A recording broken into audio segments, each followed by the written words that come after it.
Chaque après-midi, la communauté franciscaine vivant dans le monastère situé près du Saint-Sépulcre retrace en procession, au sein de la basilique, les lieux de la passion, de la mort et de la résurrection du Christ. Avec eux, marchent des chrétiens locaux et des pèlerins. Chaque chapelle permet un moment pour se souvenir des événements de la rédemption de toute l'humanité.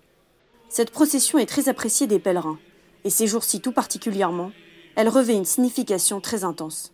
À la fin de la célébration, le frère Stéphane Milovic, responsable de la communauté franciscaine du Saint-Sépulcre, a invité tout le monde à prier pour la paix sur cette terre, à nouveau déchirée par la violence. In modo particolare per questa terra martoriata, la terra santa, affinché i popoli che ci vivono possano vivere insieme. Depuis plus de 7 siècles, les franciscains, que ce soit en temps de guerre, de fouilles, de travaux ou de paix, se rendent quotidiennement sur les lieux de la passion de Jésus, là où il a été crucifié, est mort sur la croix, a été enseveli et est ressuscité, puis est apparu à ses disciples, à la Vierge Marie et à Marie de Magdala. En agissant ainsi, nous rendons présents les événements de l'histoire du salut. À la fin de la célébration, nous prions souvent pour la paix.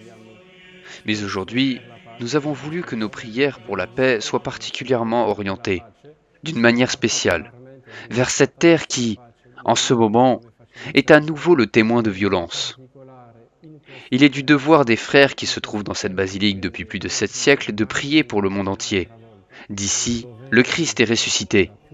D'ici, il a vaincu le monde. Nous n'avons pas peur parce qu'il est vainqueur, mais nous voulons néanmoins que tous les hommes parviennent à vivre sur cette terre en paix et en sécurité. Sappiamo che lui è vincitore, tuttavia vogliamo che tutto il popolo possa vivere in questa terra nella pace, nella sicurezza. De tous les sanctuaires de Terre Sainte, monte vers le ciel un cri de paix.